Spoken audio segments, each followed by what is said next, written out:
Not that I care the slightest about keeping up with how much attention I get on social media, but I did notice that my most shared post ever was my birthday freebies post from last year, which really, guys, means the world that you remembered, because nobody else did. But a close runner-up to that viral post was my travel hack about saving money on your Southwest flights, which tells me two things you and I have in common. We love to travel, and we hate wasting money.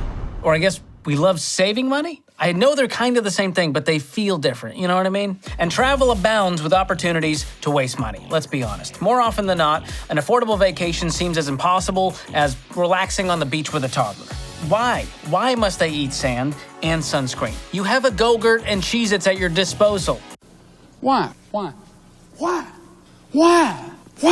But there are ways to beat the system, and today I'm going to share with you the top hacks that I personally use to go on great vacations without breaking the bank and without resorting to debt. But first, why don't you take a trip over to that like and subscribe button and give it a little clicky click. Go on, it's free. I won't even charge you baggage fees. And while you're at it, hit the share button and send it to a friend you want to go on a trip with. And if you don't have friends, send it to yourself. We love a solo trip. You're traveling alone and he's traveling alone, and so that's splendid. All right, let's talk about an inconvenient truth about the hospitality industry. Airlines, hotels, entertainment, pretty much anything else you can enjoy on a vacation, they're all trying to make as much money off of you as they can. Which means you've got to be really intentional about the costs on the front end before your trip even starts. So my first tip is this: shop airfare early. Industry experts recommend booking your ticket anywhere from 3 weeks out to 3.5 months out, unless you're going to a super popular or an international destination, in which case, go with the longer lead time. Now, a little known fact, the cheapest air travel days are Tuesday, Wednesday, and Saturday. Now, I've known about that hack for years thanks to the 2014 hit rap song, Tuesday. Club going up on a Tuesday. Now, Friday and Sunday are typically the most expensive and can cost hundreds of dollars more than the days I mentioned. And a recent airfare study found that you'll save about $100 by flying on a Tuesday or Wednesday instead of Sunday. Now, saving $100 on a one-way flight might not seem like a deal breaker, but if you're buying for a family of 4, that's an extra $800 round trip back in your pocket just for picking a different day of the week. Also, you may want to consider traveling during shoulder season to get lower rates, which is typically April through May up to early June, and then September through October in most areas of the world. Now, why do they call it shoulder season? But seriously, I tried to Google it and there is no good answer. This is a case for Wishbone. Snack time, Wishbone. Oh, perfect timing!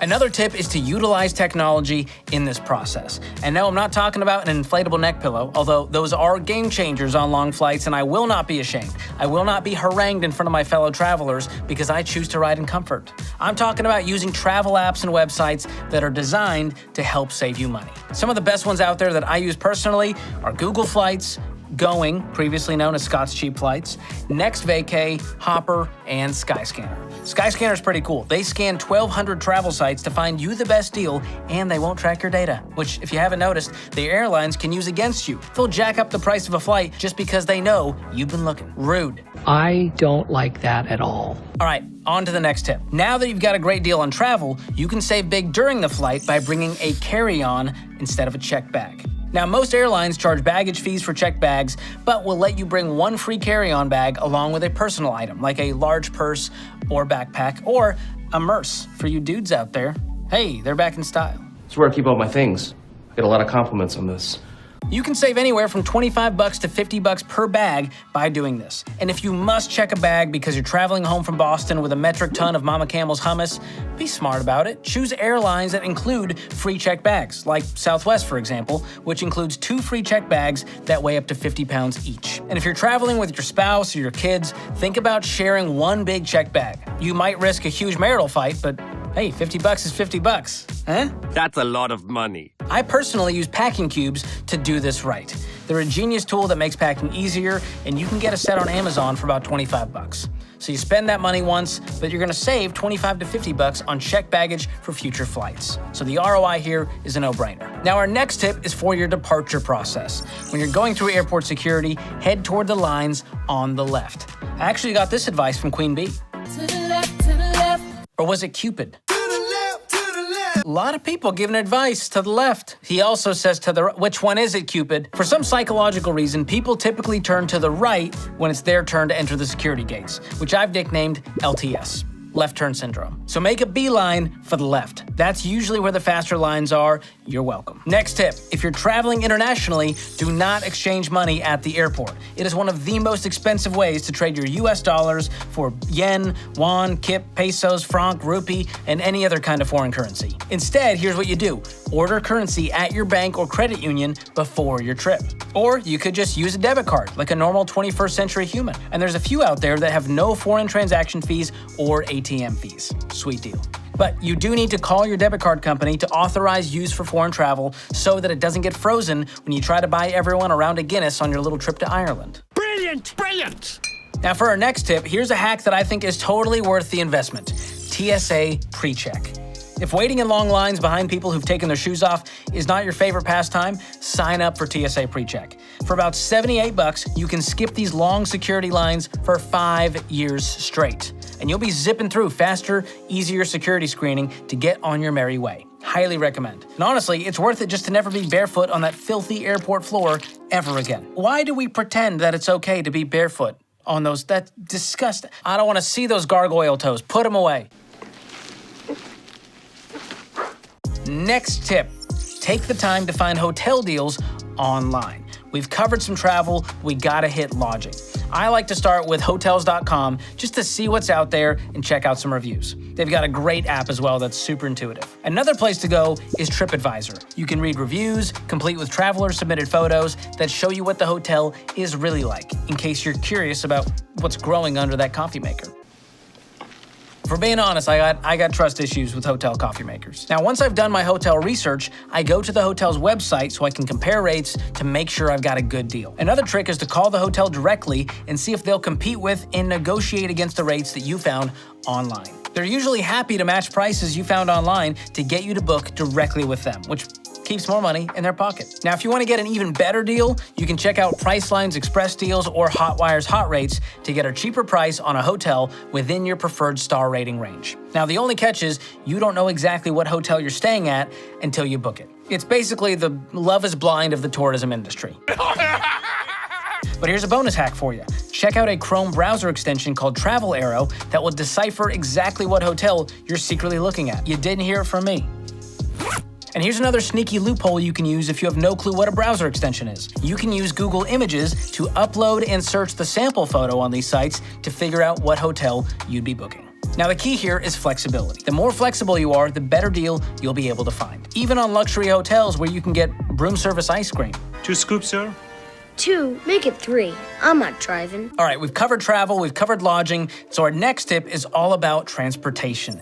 Find deals on rental cars. If you need to rent a car, there's some great ways to save money. And one of my favorite ways is through Costco Travel. Shout out to Costco for always being there for me. You had me at the 150 hot dog combo. Now, a side note here, some rental car companies can make it slightly more difficult to rent with a debit card. But do not fear. Just do your due diligence and research on the debit card policy for that specific company that you're booking through. Some of them may require some extra documentation, your flight information, or an extra deposit or a hold. But it is worth it to not go into debt and not swipe that stupid credit card just to travel. But don't fall for all the extras and upsells they throw at you. Most of the time, your normal car insurance covers your rental car insurance, so you don't have to pay extra. Now, another great option to rent a car with a debit card is using an app called Turo. Turo is a peer-to-peer car sharing company that allows car owners to make extra cash by renting out their personal vehicles to travelers like you. Kind of like Airbnb for cars. It's pretty cool.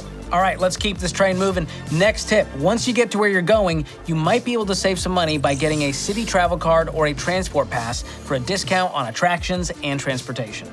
Lots of cities offer a culture pass that gives you access to a whole bunch of museums and attractions for a fraction of the cost of individual tickets. Take the Big Apple, for example. A city pass gives you access to 5 attractions, like the Empire State Building, American Museum of Natural History, a ferry ride to the Statue of Liberty in Ellis Island, 9/11 Museum Memorial, and the Guggenheim. Now, all in all, a city pass saves you close to $100 per pass compared to what the box office price of those attractions would add up to. Now, let's be clear. These are only worth it if you plan to maximize your tourism, so make sure to do the math before you drop that coin. Now, this last tip has less to do with saving money and more to do with making flights more comfortable.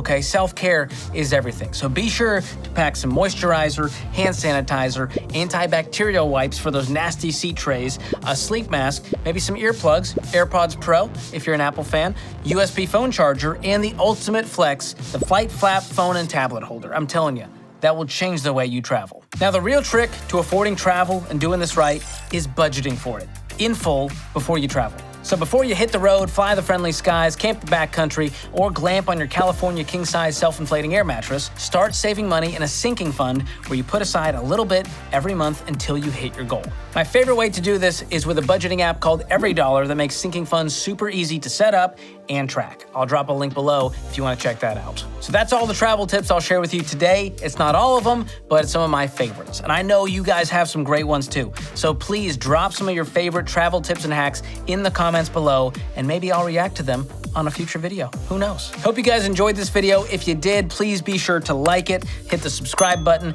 and share this with your favorite travel buddy. It might be the start of your next great adventure. Who knows? And if you want to dig deeper on all the stuff I'm talking about, like getting out of debt, budgeting, building wealth for the future, check out the Financial Peace University class I'm leading this summer, where you're going to learn how to take control of your money for good. It's a virtual class that meets over Zoom, so you can join from the comfort of wherever you're watching this right now. Don't miss that. I'll drop the link below if you want to sign up. All right, guys, that's it for today. Thanks for watching. I'll see you next time.